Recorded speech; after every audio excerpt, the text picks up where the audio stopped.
I'm Rod Bolls. I'm founder of Boxwell. Boxwell is a custom provider of portable storage containers to various industries all over the world.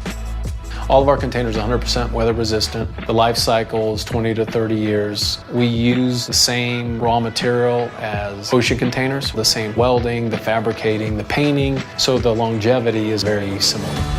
Welcome to the Commercial Real Estate Startup Podcast. We're on a mission to help real estate entrepreneurs find financial freedom in the commercial space. Learn how CRE professionals got started and how they found a path to success.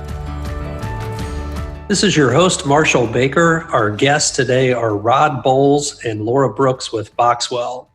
Boxwell is an industry-leading supplier of custom portable storage containers based out of Boulder, Colorado. Rod is the founder of Boxwell and has worked in the storage industry for over 13 years as a vendor of steel portable storage containers. He started Boxwell in 2015. Laura is a strategic account manager at Boxwell. With a focus on excellence in engineering, manufacturing, logistics, and customer service, Boxwell has become one of the top suppliers in the world of portable storage containers. Welcome, Rod and Laura. Hi, good morning. Thank you for having us. Rod, it's been my experience that a founder of a great business always has an elevator pitch. Can you kick us off with the elevator pitch for Boxwell? We go to great lengths to make our customers more successful. And we do that in a lot of different ways. We don't provide just a box, but we provide all the resources they would need to achieve their goals and to be successful. Very, very good. So, Rod, what inspired you to leave your leadership role with a company in the storage vertical and go out on your own and start the company Boxwell? I've always worked for myself, and I was given an opportunity at the previous company to build their business. And I had some experience in that. And I was the first one to come into the company and built it for 7 years. And it was a wonderful opportunity. I'm very grateful because I learned a lot of the industry, led a team of 7 or 8 people there, and was the vice president, the 2 owners, and just felt there were some things that weren't being fully taken care of, one being the customer. And if you're not controlling the wagon 100%, horses will steer it in different ways. So I just felt like there were some things on the supply chain side, quality of the product, taking care of the customer that I wasn't given full control of, and started Boxwell. Any lessons learned during your transition to a startup or advice for others considering a startup that you would like to share? Big ones that come to my mind would be when you enter into a contract or an agreement with a company, pay attention, close attention to non-compete clauses. When you're given an opportunity to build a business for other people, and during that journey, it could take a lot of different paths. When you signed that contract 7 or 8 years ago, you're not paying close attention to the language in the contract. When you leave, you pay very close attention to the language in the contract. So there was a non-solicit clause that I honored when I left. If I had negotiated that at the beginning, 7 years prior, Boxwell would have grown a lot faster. Is one example I would give. Now, those situations create an opportunity for you as a startup, as a new company, to really get out there and hustle. Laura will tell you, I'm a positive, optimistic, always look at the bright side kind of guy. But that was a very tough time because a 2-year non-compete and non-solicit, those were all your customers that you built and that you developed. But it puts you in a position to be very creative as far as like how we're going to market ourselves and completely think outside of the box with the way we're doing things. So it's a lot of fun too. It has been. I mean, people don't really think through that at the beginning. You're excited about the opportunity and can't wait to go out and do your due diligence and really look closely at those things because it's been in my blood since I was a kid. I've always sort of been this, I don't like to work for anyone else. I kind of work for myself and very creative. And I'm just always been there hustling and just people will say, you're doing that? Wow, that's outside the box and that's different and unique. And pay close attention to the contracts and the agreements you sign. That's great advice. So when I talk to other founders that have previously worked at large structured companies, they oftentimes felt stifled. And you mentioned it there in your analogy. So starting a new company can be alluring with the ability to try new things and be nimble. I've found on a personal level, sometimes not having those guardrails can have pros as well as cons. Any words of wisdom on that subject? I would say all those people out there thinking about starting up a business, think about your wife or your husband and your kids and your family, because if you don't have that partner, I mean, that's probably your most important partner. I mean, I have two partners that have helped capitalize Boxwell and that are behind the company. But the most important partner is your significant other. And if they're not on the same page and they don't understand the challenges that you're going to face, and they're not willing to kind of ebb and flow and bob and weave with you, it's going to be challenging. Very good point. One thing I just want to add to that too, just from my outside perspective, just staying, for new companies starting out, staying focused on that core product. Because when I started, come in, you're like, oh, what about this? Let's sell to this person. Let's do this. Someone wants to convert the box and make it into this. And it's like, no. We're just starting out to stay focused on that core business, that low-hanging fruit like you spoke of, and not have too much going on outside at once, just staying laser focused on that core business. Very good. So you mentioned the core product. Can you tell us what sets your product apart from the competition and talk through what some of the other uses you're seeing are? Yeah. So really what sets us apart from the competition is not only the high quality products. So there are a lot of subtle differences, which may not sound like a big deal to someone new coming into the market or buying a box, but little changes as far as the corrugated roof, we're using steel, spaces, things that might not make sense to you now, but have a huge impact on the durability and the life cycle of the container. So all those things are really important, but also our customer service as well. So again, we answer the phone when you call. We're here to help you grow your business. It's really exciting and fun to help people who are starting out. They get excited, you're excited. You're helping them build their logo and their brand, and you see it take off, and it's so fun. So that, again, just getting back to the fact that we're not here just to sell a box. We have this high quality product with great customer service and resources.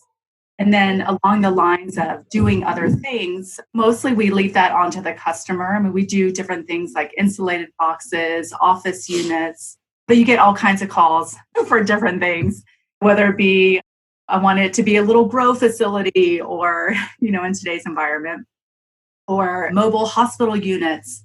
So all kinds of stuff with the changing environment that we're living in. But really, we just try to stick to mostly the core product of the box, and a couple of things we do here and there. But really, we just want to do one thing and do it really well.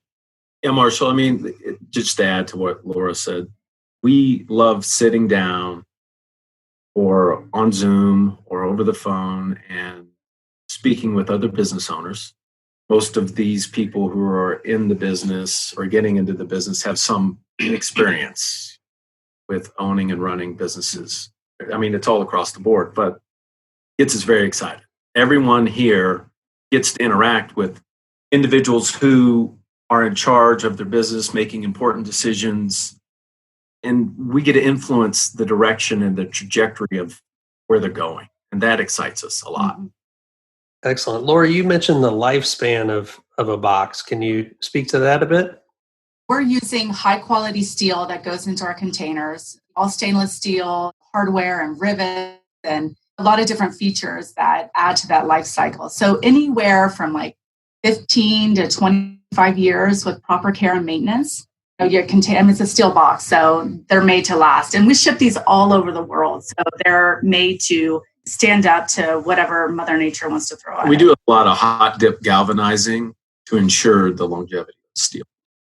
And my understanding is you can skin the outside to match an existing facility or make it a certain color or... A lot of these self-storage owners have brick and mortar traditional buildings. So they're looking to expand their facilities. So they will ask, what can you do to make it look as much like the building, so their brand is seamless as possible. So we can paint certain aspects of the container, and we will send out our color books so they can match perfectly. Swing doors, we do roll-up doors. We've partnered with Janus to offer their roll-up doors. So there's a lot we can do to try and color match to their existing facility.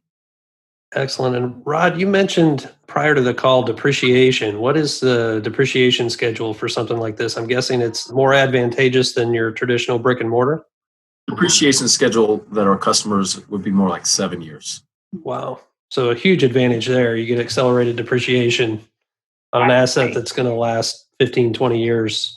Right. Right. And you can actually, because it falls under equipment, there you can write it off within the first year. So some people, like to do that. Not everybody does, because then what are they going to do next year? That is there. Yes, the bonus depreciation, the 1 year depreciation. I know a lot of folks that are taking advantage of that right now. So that is huge. Yeah, and the fact that it's, like Laura said, it's classified as equipment. It's relocatable, movable. You're able to pick these up with forklifts, load it at a facility, and move them around, position them in different places. Just gives the owner a lot of flexibility in different ways they can utilize the product. Yeah, it sounds extremely flexible.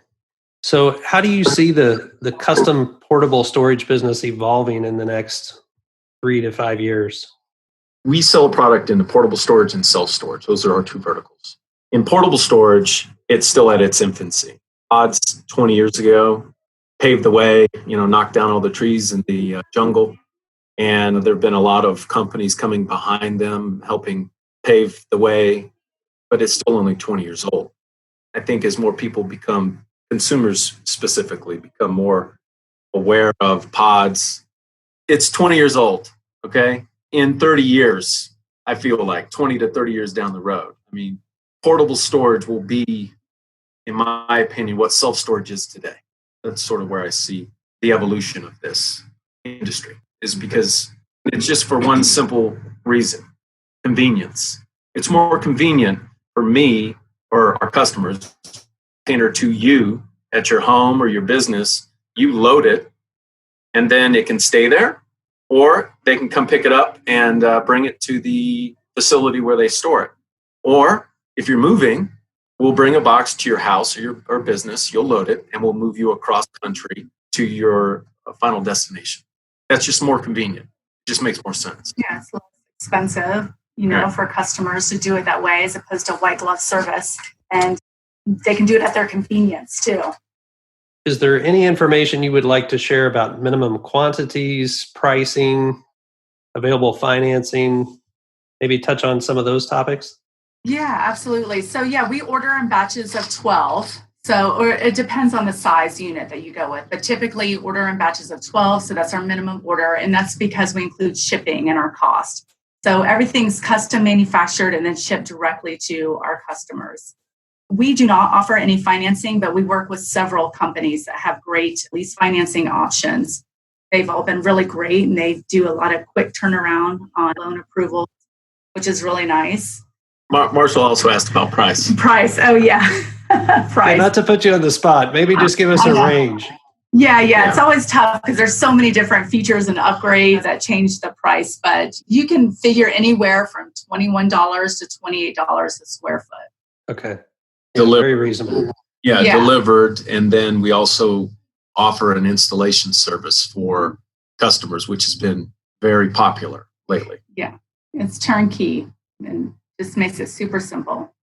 Excellent. So switching gears, what advice would you give to a motivated person about starting a company? I know we touched on the household partner, which I completely agree. There's probably not a more pivotal person involved. Any other advice you'd have for someone?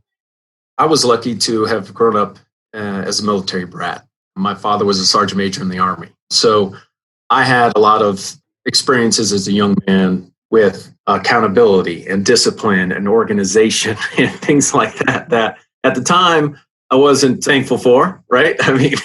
But I would look at your family, your upbringing, your partner, just sort of your skill set. What do you bring to the table? Is this something that you really think you're going to be successful at? Then I would go and talk to friends and family and other people, try to find mentors. I was very lucky too in college and grad school to have people around me who really mentored me and I could have a conversation with, and they were brutally honest. And I took the good and the bad, and I was able to formed who I became as a professional and as a man later down the road. Excellent. What advice have you heard that people should ignore before they start up? That you're going to fail. I just believe wholeheartedly that everyone can be successful. If somebody tells you you're not going to make it, that just motivates me even more. And I've been told that several times. You're not going to have any success doing that. That's my attitude in general. Very good. Very good. If you had it to do all over again, what career would you pursue and why? I was home last night and I find a lot of peace in, you're going to think this is hilarious, but arranging flowers. I really find a lot of peace. Last night, my wife once a week, she'll go and she'll buy a bunch of flowers and they'll be in the sink when I get home. And I cut flowers and arrange vases full of flowers throughout our house. And so I think I might start a floral shop somewhere. That's a fantastic answer, and I never would have guessed that in a million years. I know, right? But I'm laughing, and I love it because we always have fresh flowers here in the office. So more flowers. A lot of plants. There's a lot of oxygen in the office. Maybe make a greenhouse out of a Boxwell. Right. I like it. What is the best finance or startup advice you've ever heard? To lead by example. I've been out on jobs, lifting walls, impacting bolts, putting containers together. Laura's done the same thing. And if I can do everything in this company, and if I couldn't, you don't deserve to lead. You don't deserve to have a company. I love it. I love it. If people want to hear more about Rod or Laura at Boxwell, how do they find you guys? Boxwell, our website, boxwell.co. So you can find us there. All our contact info is there. Feel free to email sales@boxwell.co. But we've got a lot of great resources and information on our website. Excellent. Well, thank you guys so much for your time today. We really appreciate the valuable insight and learning more about Boxwell, and wish you all more future continued success. Yeah, thanks, Marshall. Thank you so much. Thank you for listening to Commercial Real Estate Startup. To stay up to date with our new releases, subscribe to the podcast and join our email list at CREstartup.com.